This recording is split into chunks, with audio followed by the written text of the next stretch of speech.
Sa pagkataong ito ay mababasa, mapapanood at marinig ninyo ang kwentong may pamagat na relasyon.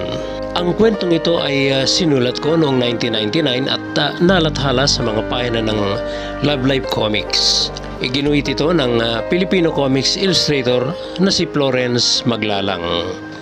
At ngayon dumako na tayo sa tampok na kwento sa araw na ito. Hindi dahil iisang dugo ang nananalaytay sa magkapatid, magkapareho na rin sila ng kanilang mga ugali. Si Cristina at Amalia ay magkapatid pero opposite ang ugali nila sa isa't isa at ito ay tinaglay nila mula sa kanilang pagkabata hanggang sa pagdadalaga. Sa taglay nilang personalidad, kung mataray at prangka si Amalia, kabaligtaran naman ito si Cristina na malumanay at mahiyain. Maging sa pagharap nito sa kanyang bisita ay nangingilag siya. Sa pananamit, mas gusto ni Amalia ang mas matingkad ang kulay, kung saan si Cristina naman ay mas mahilig magsuot ng puti. Magkaiba rin ang kanilang mga choices pagdating sa lalaking nanliligaw sa kanila. Gusto ni Amalia ang titulado at anak ng mayaman. Si Cristina naman ay simple lang basta't mahal daw niya at mahal din siya at nagkakasundo sila. Okay na ito sa kanya. Naunang nagpakasal si Cristina na ginanap sa simpleng seremonyas lang. Todo ang pintas ni Amalia sa kapatid na tinawag niyang tanga dahil isang simpleng clerk lang ang napangasawa nito. Tinugon naman ito ng kaibigan niyang puso daw kasi ang pinairal ni Cristina at hindi ang isip. Ikinatwira naman ni Amalia na ang pag-ibig daw ay tinatangay ng hangin palabas ng pinto kung walang kakainin at kumakalam ang sikmura. Ayon naman kay Cristina, marunong daw siyang magtiis basta't magkatuwang sila ni Ruel sa hirap at ginhawa, bagay na sinopla lang ni Amalia at sinabing habang buhay na magiging martir ang kapatid kung ito ang paiiralin ni Cristina. Dahil sa pamimintas at mga pasaring ni Amalia sa kapatid, sinaway siya ng kanyang ina. Sa halip daw na palakasin nito ang loob ni Cristina, sinisira pa raw nito ang araw nito. Lumipas ang mga araw, linggo at buwan. Nabalitaan ni Amalia sa isang kaibigan na na-lay off sa trabaho ang mister ni Cristina at para daw makatawid sila ng gutom, tumatanggap na raw ito ng labada. Umismid lang si Amalia sa narinig at sinabing iyon daw ang ginusto ng kanyang kapatid, ang maging martir ang role nito sa buhay. Nang si Amalia ang ikasal, natupad ang pangarap nito na maging enggrande ang kanyang kasal. Pero binulungan siya ng kanyang ina at inusisa sa kanya kung totoo raw ba ang sinabi ng groom nito na si Dexter na inutang lang nito ang gastos sa kanilang kasal para lamang mapagbigyan ang kapritso ni Amalia. Kinumpirma naman ito ni Amalia sa ina kaya pinaalalahanan siya nito na magkakaproblema sila kapag nagsasama na.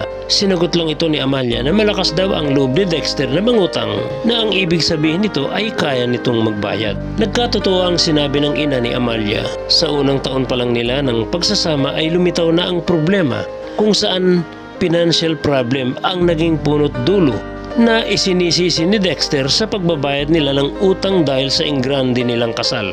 Naging dahilan iyon para maghiwalay sila ng landas. Muling nakipagrelasyon si Amalia sa iba at ikinatwira nito sa kanyang kaibigan na nananakit daw si Dexter kapag nagtatalo sila at hindi raw siya martir para pagtiisan ito. Nagfile din daw siya ng annulment para mapawalang bisa ang kanilang kasal.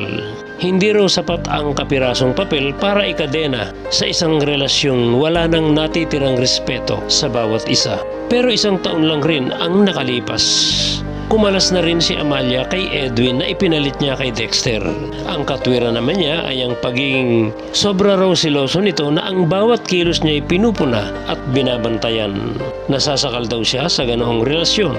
Kaya muli siyang nagbakasakali sa ikatlo at ito ay si Larry. Naisipang dalawin ni Amalia ang kapatid na si Cristina. Sinabi niya dito na maganda na rin pala ang pamumuhay nito at nakakaagapay na rin sa mga krisis ng kabuhayan ngayon.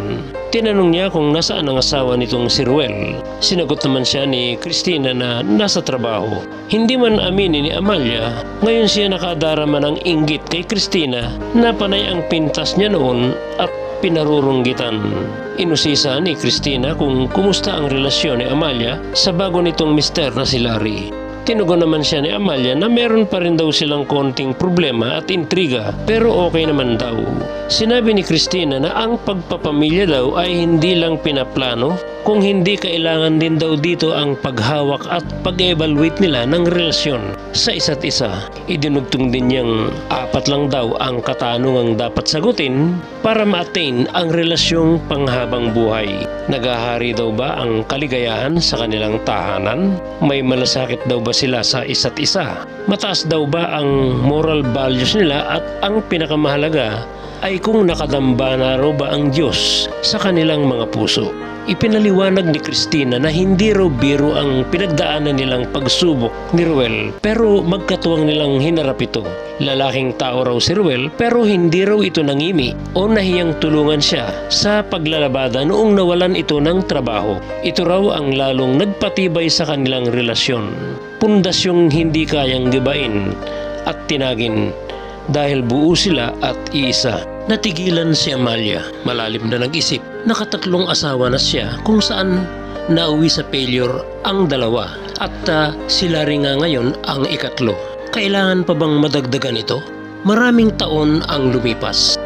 Isang araw, may imbitasyong tinanggap ang mag-asawang Christina at Ruel mula ito kay Amalia at Larry. Kinukumbida sila ng mga ito sa gaganaping silver anniversary nila na gaganapin sa buwan ding iyon. Ang mga gintong butil na napulot ni Amalia sa kanyang kapatid na si Christina ay nagbunga ng 25 taon nilang relasyon at pagsasama ni Larry. Ito ay maaari pa nilang anihin habang sila'y nabubuhay. Sa mga interesado sa nilalaman ng aking Comics Page TV, huwag lamang ninyong kalilimutang i-click ang subscribe button upang sa muli nating pagbabalik kayo ang maunang makakita sa aking mga updates dito. Thank you very much and God bless you all.